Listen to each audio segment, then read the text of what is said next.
Salve galera, Igor Meloto falando, e eu não tinha comentado ainda, né, o evento de sábado.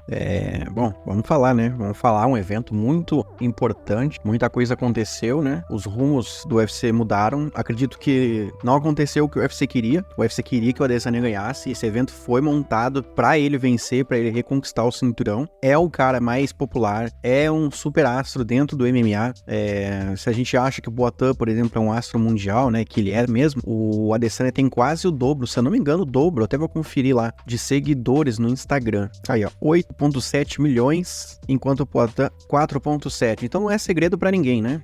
O desejo do UFC era realmente que o Izzy vencesse, não deu, mas, cara, com mais uma ou duas vitórias, eu acho que o Adesanya volta a disputar o cinturão de novo. É claro que agora na frente dele, né, vai ter o Strickland, vai ter o Khamzat Chimaev, né, o Whittaker também. De repente, né, o Caio Borralho entre nessa conversa, se vencer o Jared Cannonier, né, antes do Adesanya, né, pode ser que o Jiri Prochazka desça de categoria também, mas enfim, o UFC sempre consegue sobreviver a todas as quedas de campeões e todos os ícones que acabam deixando a organização, a marca continua, a empresa continua, o esporte continua, né? E lá na Austrália foi um grande evento, foi a segunda maior renda de bilheteria, pelo que eu vi, na história da Austrália, atrás somente de Adesanya contra Strickland, né? 5 milhões e 477 mil dólares a receita de bilheteria, 14 mil pessoas, né? Esgotou ali a arena. Luta da noite, Dan Hooker ganhou, lutaça, né? Hooker calando a boca de muita gente.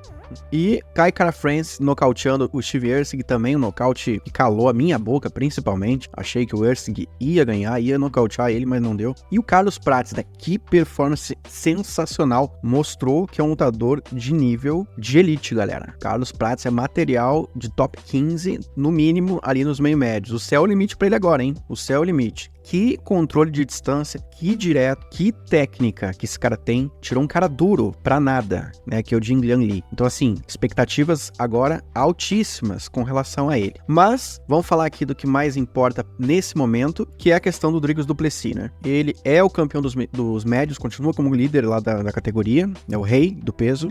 Uma coisa que eu queria falar também aqui, galera, nem sempre o talento, a técnica, ganha do esforço. Nem sempre o melhor lutador vai vencer, né? E ainda é subjetivo, porque no grappling, quem é o melhor? O Dricus du Plessis mostrou que é bem melhor que o Adesanya nessa área.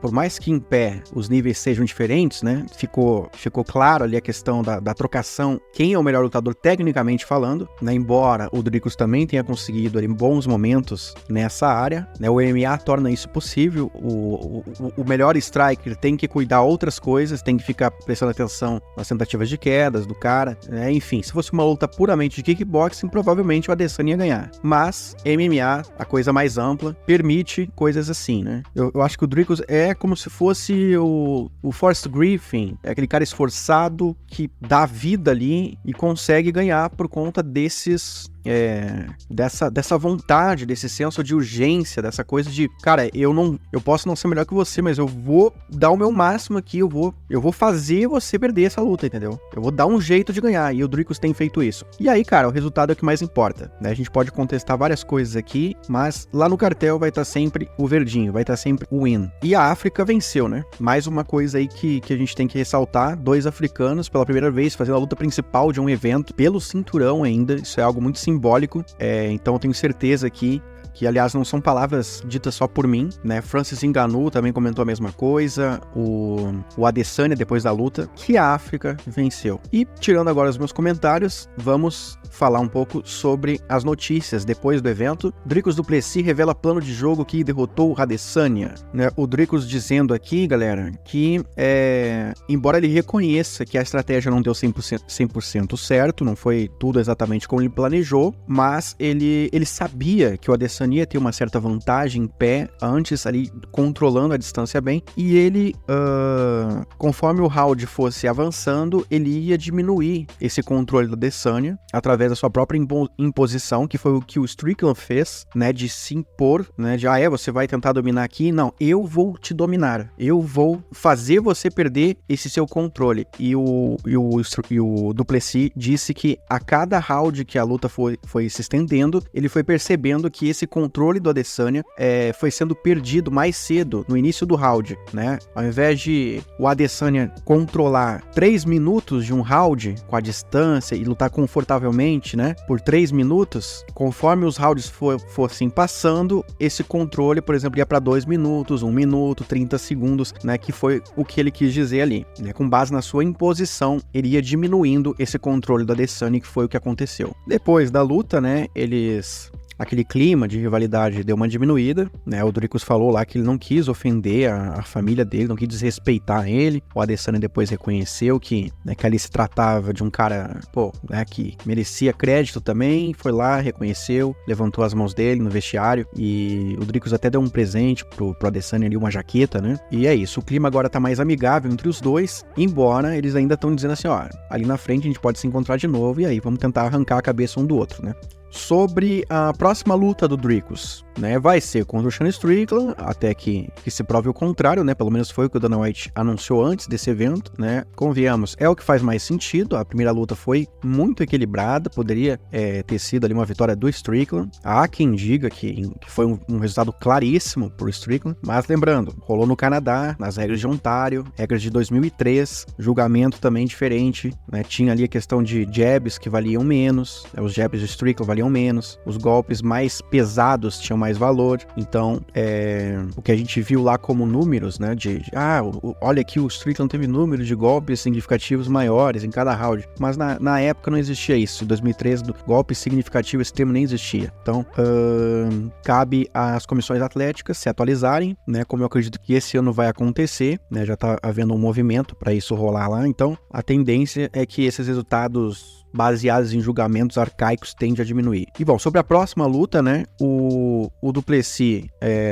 imagina, né, que vai ser o Strickland, mas ressalta que ele acredita que o Whittaker merece mais essa disputa, porque o Whittaker tinha ganhado do Paulo Borrachinha com uma performance melhor, né, na opinião do Dricus Du Plessis, né, melhor do que o Sean Strickland fez, e depois ia enfrentar o Khamzat Chimaev, e aí o Khamzat saiu da luta, entrou o Ikram Aliskerov no lugar, e o Whittaker foi lá e tirou o cara pra nada, pra amador, ele chegou a usar esse termo, e na opinião do Du Plessis, se o Whittaker vencer o Khamzat Chimaev agora, vai merecer mais do que o Strickland. Ele só tá esquecendo de levar em consideração que a luta entre o Du Plessis, né, ele, contra o Strickland, foi equilibrada, hein? Ao contrário de quando o Du Plessis nocauteou o Whittaker, né? Então, eu pelo menos não caio nessa. Já o Strickland, ele insiste que a revanche com o Du Plessis tem que acontecer nos Estados Unidos. E diz pro Dricus, não evitar ele, porque estamos trazendo o cinturão de volta para a América, e o cinturão ficará na América, disse o Strickland. O Dana chegou a falar, antes desse evento, né, que se o Dricus Du Plessis vencesse o Adesanya, eles iam procurar fazer um evento na África do Sul, né, e aí, na coletiva de imprensa, depois desse evento, o cara que estava representando o UFC lá naquele momento, que era o Dave Schell, se eu não me engano,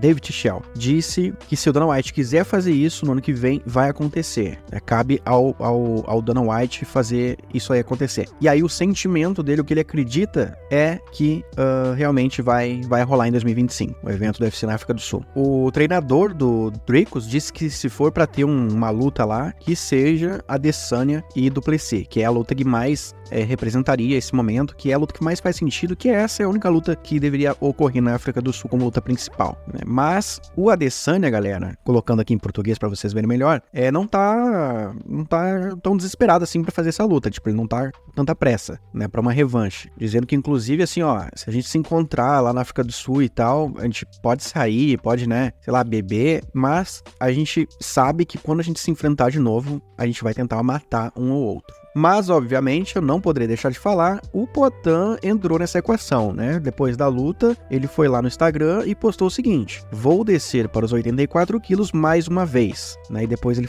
postou em inglês também isso. Mas assim, ele já tem luta marcada, vai enfrentar o Khalil Rountree, né? Tem negócios inacabados depois, possivelmente com o Ankalaev, se o Ankalaev vencer a próxima luta dele. Então assim, galera, eu não vejo isso acontecendo tão cedo, tá? Eu acho que isso aí, ele plantou uma sementinha, né? De forma inteligente, foi lá, manteve teve o nome dele na mídia, né? Isso é importante, né? Isso aí é muito importante. Tá todo mundo assistindo o evento, tá todo mundo prestando atenção, né? Então é muito positivo, eu diria, o lutador tem que fazer isso. Ele tem que se pronunciar, ele tem que falar durante o evento que as pessoas... É naquele momento ali que vai viralizar mais, enfim, olha só, mais de 1 milhão de curtidas esse post.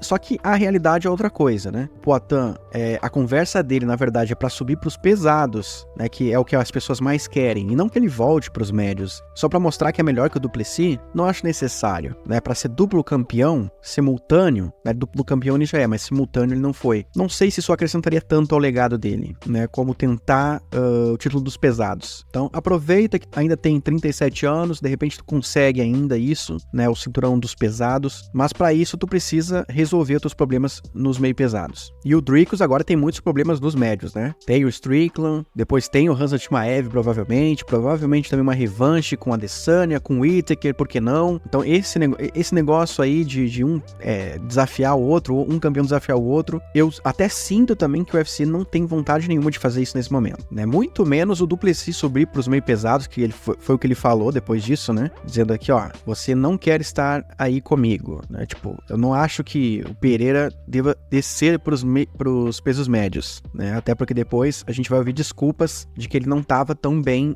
fisicamente, que ele cortou muito peso, enfim. Então, o Duplessis e a equipe dele, todo mundo acha melhor, muito melhor a ideia do Duplessis subir de categoria, pegar o Poatan nos meio pesados. Óbvio, né? Eles não são burros. Querem um cinturão dos meio pesados pro Dricus ter mais a ganhar, né, do que lutar nos médios, onde ele só tem a perder, né? Se ele perde a luta, ele perdeu o cinturão. Nos meio pesados, se ele perde a luta, ele não perdeu nada. Perde um pouco do prestígio, claro, mas continua com o cinturão dos médios. Então, não acho que o UFC vai querer isso, né? É claro, nos médios ele também tem a ganhar, óbvio que não é só a perder, né? Toda vitória, o cara tem algo a ganhar, realmente. Mas não acho que o UFC queira isso, galera. Não acho que o UFC vai querer isso, né? O Duplessis com 2 cinturões, né? Eles dão esse privilégio para lutadores que realmente vão capitalizar a atenção, que são carismáticos, que tem, como o próprio Adesanya, né, teve a oportunidade, né, e também que convenhamos, tem que ter um pouco de domínio no seu próprio peso, né. O Dricus recém conquistou o cinturão, né, e não foi de uma forma tão contundente ainda quando ele ganhou, né, do Strickland. Tem negócios inacabados, tem que resolver isso antes. É isso. O treinador também dizendo, em dezembro que eles querem essa luta com o Poatan.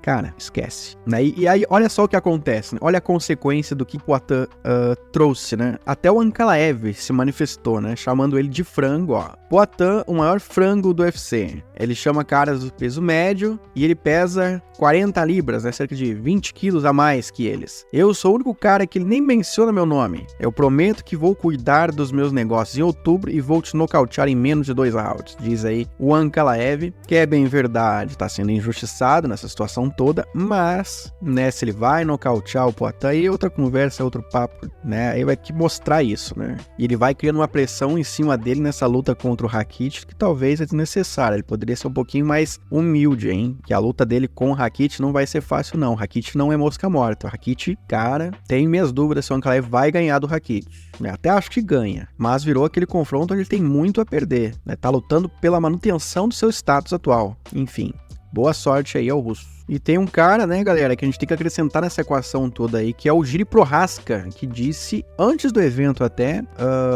né, ele não descartou descer para os pesos médios. Ele já tinha dito que ele tinha interesse em fazer isso. E aí, quando perguntado se tem uma atualização, né, sobre essa questão aí, ele falou, preciso manter minha resposta dentro de mim. Preciso guardar esse segredo aí. Vamos ver quem vai vencer amanhã no 305. Disse o Jiri, né, fazendo mistério aí, hein?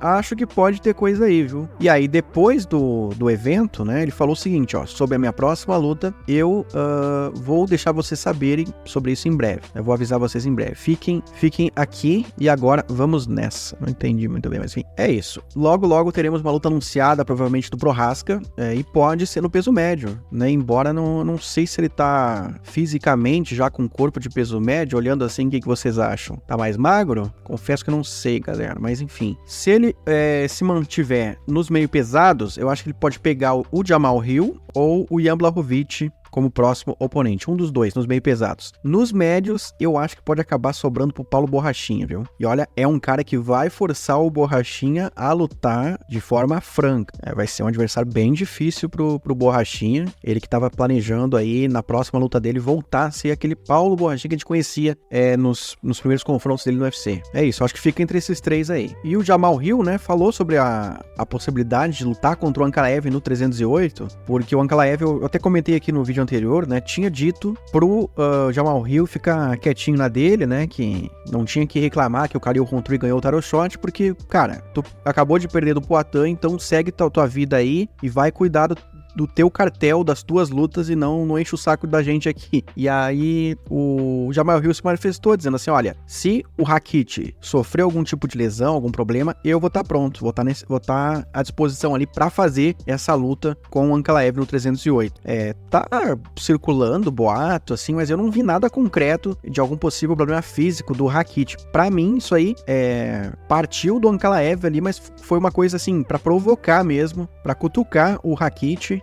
Mas, se o Rakic não puder lutar, que seja o Jamal Hill, né? Entre as possibilidades que estão ali disponíveis, faz sentido. E agora sobre o Dan Hooker, ele que venceu o Matheus Gamrot, falou o seguinte, ó, que ele esbarrou no Hunter Campbell depois do 305 lá e foi informado de que o UFC provavelmente quer fazer uma luta entre ele e o Charles do Bronx em seguida. Só que assim, ele já tinha dado esse blefe há algumas semanas, alguns meses atrás, e era mentira, o UFC não queria essa luta. Ele falou que o UFC queria e tal, mas ele só jogou pro ar aí, jogou verde, e no fim não aconteceu. Pode ser que ele esteja fazendo a mesma coisa agora, mas ao mesmo tempo, agora essa luta faz mais sentido, né? Com essa vitória sobre o Gamrot, que era pra mim o adversário que mais fazia sentido pro Charles, em termos esportivos, o Dan Hooker se coloca nessa posição, né? Menos um candidato ali pro Charles enfrentar, com a derrota do Matheus Gamrot. Então é isso. Se acontecer, aprovo. Luta bem casada. E perigosa, tá? Dan Hooker não é mosca morta, não. Já fez luta bem equilibrada com o Dustin Poirier e nocauteou o Durinho também, pra quem não lembra. Mas chegou a rolar também, galera, o Hooker dizendo que tem um problema com o Arman Tsarukyan, dizendo que ele odeia aquele idiota, né, do Tsarukyan. Ele dizendo nas palavras dele, ó, eu disse ao Hunter Campbell que eu vou quebrar a cara dele. Eu odeio aquele cara. Odeio o cachorro. Ele é um babaca. Ele fala merda há anos, disse aí o Hooker. Ó, então essa aí também, se não rolar Islam Makhachev contra Tsarukyan, pode ser uma possibilidade, né? Embora não acredite tanto assim, né? Acho que vão manter Islam Makhachev contra Tsarukyan. Vai rolar um pay-per-view na Arábia Saudita no início do próximo ano, que estão prometendo aí que vai ser um grande evento. Então, essa é uma luta aí que faz sentido, né? Que o timing provavelmente casa também, né? Islam Makhachev e Arman Tsarukyan. Outro evento que deve rolar, ó, galera, em fevereiro, o UFC na Austrália, mais uma edição lá, né? Aqui, ó, fecha também com um timing bom aí pro Volkanovski voltar a lutar, de repente pelo cinturão dos penas na luta principal. É ele que disse que o UFC tem interesse nisso, ele enfrentando o vencedor do Topuria e o Holloway. Ou pode ser o Adesanya voltando, né? Não na luta principal, né? Daí seria um come event. Ou de repente o Kai Kara-France disputando o cinturão com o Pantoja. Mas acho que pode ser antes. Acho que essa luta pode acontecer antes. E agora, galera, eu vou falar exatamente sobre esse assunto aqui, ó. O Kai Kara-France pediu o title shot contra o Pantoja, né? E falou, ó, o Kei Asakura, que tá entrando no UFC agora, tem que merecer ainda. Ele não merece, né? E eu concordo, galera. Pô, Kai Kara-France agora se colocou nessa posição de enfrentar o Pantoja. Acho que faz sentido. Nocauteou o último desafiante. Tinha feito uma luta equilibrada que muita gente disse que ele venceu contra o Almiral Base. Então, ó, é isso. O UFC gosta desse rapaz aqui. Esse rapaz aqui traz uma certa atenção. O UFC já colocou ele em grandes lutas. Acho que faz sentido. Pantoja e Kai Kara-France, por mim, isso aí vai acontecer. Aliás, eles já se enfrentaram, não lembrava disso aqui. Em 2016, no TUF, uma luta de 2 rounds só, o Pantoja venceu numa decisão. Faz tempo isso aqui, hein? E aí o Kai Kara-France tá pedindo, ó, vamos fazer isso aqui, essa revanche, em dezembro. Eu apoio. Quem é que venceu aquele TUF que eu não lembro agora? Ah, tá aqui, ó. Foi aquele TUF que o Tim Elliott ganhou. E aí o Tim Elliott ganhou o Title Shot, inclusive, enfrentou o Demetrius Johnson. Quem ganhasse esse TUF aqui ia disputar o cinturão. Meu Deus, cara, o Pantoja poderia ter disputado o cinturão com o Demetrius Johnson. Caraca, velho. Eu não lembrava disso aqui. Pantoja foi perder pro Hiromasa Ojikubo, que hoje tá no Rising. Aí depois o Demetrius Johnson ganhou do Tim Elliott. Cara, o Demetrius é sensacional. E bom, galera, agora sobre aquele julgamento, né, que teve lá na luta do Jairzinho Rozenstruik com o Tai Tuivasa. Um juiz deu 30-27 pro Tuivasa, né, sendo que o Jairzinho venceu a luta e o juiz ele foi removido do UFC durante o evento ali. Ele tinha mais uma luta pra julgar, que era a luta do Common Event, mas antes disso, ó, tchau, cara, hoje não é teu dia. E aí tiraram o cara e ele não pôde continuar trabalhando. O nome do juiz é o Howie Buff. Eu dei uma pesquisada aqui sobre quais lutas ele julgou, galera, nos últimos meses, aí nos últimos tempos. Essa foi a segunda luta que ele jogou em 2024. Pelo menos aqui não consta outro evento que ele tenha arbitrado, que ele tenha julgado, na verdade, seja o UFC ou qualquer outro. Ele julgou o Kenan Song com o Rick Glenn, que foi na mesma noite, e depois Rozenstruik contra Tuivasa. Antes disso, ele tinha jogado lá em 2023 Giga Chikadze com Alex Cáceres. Ele jogou Erin Blanchfield e Tayla Santos também. Foram as únicas duas lutas que ele jogou em 2023. Antes disso, só em 2020. E aí ele tem um histórico aqui já antigo, não é um juiz que chegou no esporte ontem, em 2015 ele já tinha feito alguns julgamentos. Ele julgou Frank Edgar versus Uriah Faber, né, pelo que eu vi aqui, a principal luta que ele julgou. Ele nunca jogou nenhuma disputa de cinturão, pelo que eu vi. Porque as únicas duas lutas que passaram de 3 rounds foram Edgar e Faber e Leon Edwards contra Cerrone. Ou seja, ele até tem bastante quilometragem, tempo, né, de MMA, mas falta a quantidade de lutas, né? Esses caras também não trabalham em tempo integral, né, com MMA. Por isso que tem que ter uma profissionalização maior, os caras têm que, sabe, tem que ter um investimento aí dos governos locais, das comissões, né? Sei lá, esses caras têm que, de alguma forma, serem recompensados melhor por esse trabalho. E aí isso vai melhorar a qualidade desse trabalho. É tipo no futebol, tem juízes que são da CBF, por exemplo, ali e tal, mas eles têm outros trabalhos durante a semana, eles têm que se virar pra ir aos jogos, pra, sabe, é uma coisa bem a moda a bicho, eu costumo dizer, né? Às vezes o cara tem que fazer vaquinha lá pra conseguir chegar no estádio, né? Vaquinha que eu digo pra carona e tudo mais. Então, enquanto essas coisas continuarem acontecendo, a gente não vai ter uma arbitragem boa, julgamentos bons, né? Eles não vão conseguir se dedicar integralmente a isso. E aí isso que é o problema.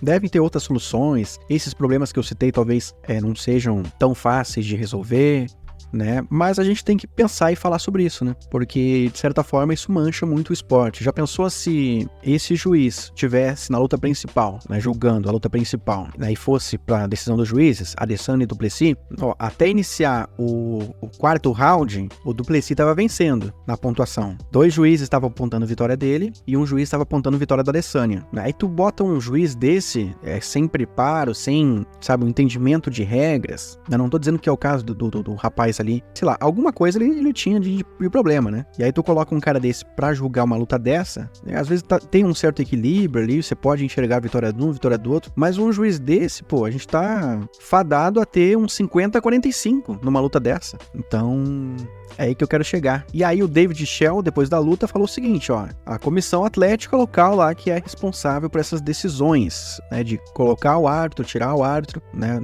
os juízes também, no caso, e eles provavelmente sentiram que o desempenho do juiz não estava à altura, mas não cabe a ele dizer por que aconteceu dessa forma. E bom, galera, então vamos finalizar aqui o vídeo rapidinho só com as lutas marcadas nos últimos dias, nas últimas horas aí, algumas coisas que provavelmente vocês já sabem, mas tem novidades aí também. E tem spoiler do TUF 23, viu? TUF 23, TUF 32, eu inverti os números, TUF 32 que tá rolando, agora na terça-feira vai ter o último programa ali, o último episódio da temporada atual. No final de semana a gente vai ter as finais, a definição dos vencedores, né? É engraçado aqui, né, que a gente tá tendo aí as finais da temporada 2024, né? A temporada Temporada 32, né, com Valentina Shevchenko e Alexa Grasso, a gente vai ter a luta entre a Valentina e a Alexa antes da luta do Conor e o Chandler, que foi na temporada passada. Não, olha que barbeiragem que tá sendo feita, né? Por que botaram, né, o Conor e o Chandler? Óbvio, né, pra dar grana, pra dar audiência. Mas poderiam dizer, ó, a luta não vai acontecer, tá, galera? A gente só tá fazendo isso aqui pra vocês criarem expectativa aí, mas coitado do Chandler, né, que também criou expectativa. E bom, vamos lá então, spoiler aí, ó, essa vai ser uma das finais do TUF, que vai rolar agora no sábado, que já tá definido pelo peso médio. Eu ainda não assisti a temporada, eu assisti o primeiro episódio, depois eu não consigo mais acompanhar. Vou dar uma maratonada aí até sábado pra me informar bem sobre os atletas. Um dos finalistas aqui, Ryan Loder, com o Robert Valentin, peso médio, final do TUF 32, né? Terça-feira se define a outra. No mesmo evento, Nathan Fletcher, pelo que eu vi também, é um lutador desse TUF, vai enfrentar o Zygmantas Hamaska. Não tenho certeza se ele é um atleta do TUF, né? Agora, pra falar a verdade, olhando essas luvinhas aqui do Nathan, né, luvas do Cage Ravers, fiquei na dúvida se ele também é atleta do TUF, mas eu acho que ele é. Posso estar enganado, mas eu acho que ele é. E bom, agora indo para outros eventos, em outubro a gente vai ter Valdo Cortez Acosta e Chris Barnett. Eu acho que eu não comentei sobre essa luta aqui, mas tá aí confirmada essa luta, a volta do Chris Barnett depois de alguns meses aí, eu acho que passou de um ano aí que ele tava fora do UFC, né? Eu acho que ele teve uma perda familiar, uma tragédia pessoal aí, né, se eu não me engano. E aí, ó, UFC 308, a estreia do brasileiro Rafael Cerqueira, meio pesado, que tá se destacando no cenário nacional, ia lutar no Contender, vai lutar contra o Ibo Aslan no UFC 308, dia 26 de outubro, em Abu Dhabi. A informação é confirmada pelo Leonardo Pateira, que é empresário do Rafael. Confesso que eu não vi ainda nenhuma luta do Rafael, não sei quão bom ele é. Até lá eu me informo direitinho e passo aqui pra vocês o que eu achei, as minhas impressões. Agora o UFC de novembro, aí, ó, dia 2 de novembro, em Edmonton, no Canadá, Caio Machado e Brandson Ribeiro, duelo apurado aí pelo Léo Guimarães, confrontos de brasileiros aí, pesos médios, se eu não me engano, aliás, meio pesados, meio pesados, não sei se estão o Brandson não tá em boa fase, né, acabou de perder aí, o Caio também acabou de ser derrotado, inclusive foi nos pesados, então ele tá descendo pros meio pesados ou ao contrário? Rapaz, parece que é nos pesados essa luta, o Brandson que tá subindo, é isso mesmo. Olha, eu comecei falando peso médio, depois falei meio pesado, mas na verdade a luta vai rolar nos pesados, pelo que eu vi é isso. O Brandson tinha que fazer alguma coisa mesmo, né, pra mudar esse cenário atual. Vem de 2 derrotas e agora é matar ou morrer, pra ambos. O Caio também, 2 derrotas. É isso, quem perder tá fora. Mata-mata, hein. Aí, ó, mata-mata entre os dois brasileiros. Apesar que o Dorf colocou aqui o LHW, de Light Heavyweight, meio pesado. Estranho. Aqui, ó, galera, fui atrás da informação, foi mal, tá? Segundo o Léo, vai rolar nos meio pesados. É o Caio descendo.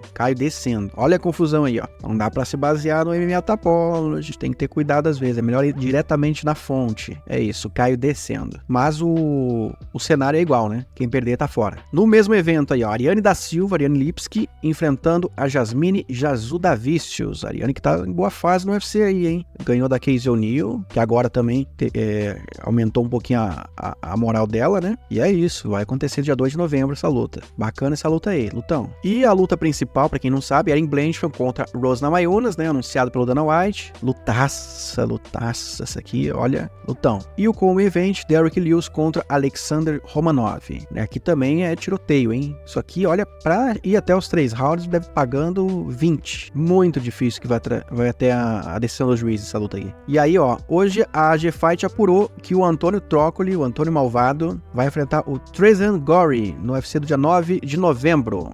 Esse evento aqui, se eu não me engano, vai ser em Macau, na China. Mas é isso. Segundo a AG Fight, vai rolar. Não. Vai ser em Las Vegas. Las Vegas, galerinha. O UFC em Macau vai ser em novembro, mas não no dia 9, e sim no dia 23. E aqui é luta que pode valer o emprego pro Malvado, né? Se ele perder 2 derrotas. Apesar das circunstâncias da primeira luta, né? Mas é isso. Tem que performar bem. Perdendo ou ganhando, tem que performar bem. Já no UFC 309, a gente não teve nenhuma luta confirmada ainda, né? Pelo menos novidade nenhuma. Mas o Brandon Moreno disse ao Kevin Iole que ele espera retornar nesse card, dia 16 de novembro, em Nova York. Deve ter John Jones e Stipe Miocic, né? Tudo indica, tudo aponta pra isso. E pra encerrar, a luta, uma revanche entre a Mackenzie Dern e Amanda Ribas. Confronto marcado pro dia 14 de dezembro, no UFC Tampa, na Flórida, apurado pela AG Fight.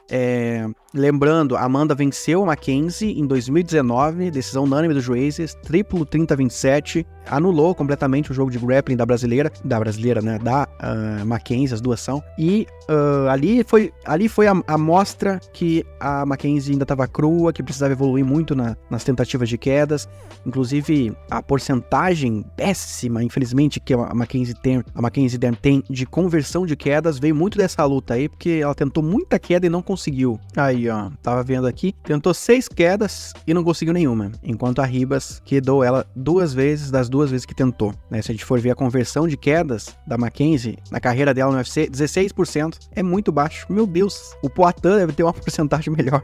Vou até conferir aqui.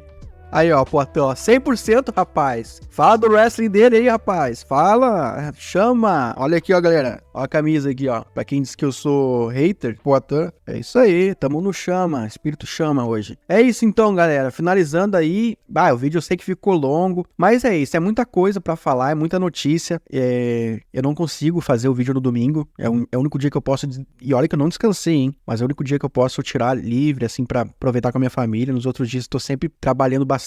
E é isso, um resumão aí, embora tenha ficado longo, mas tem bastante coisa aí, bastante informação que era necessário passar aqui pra vocês, beleza? Tamo junto, galera. MMA Meloto, eles fazem história e eu te conto.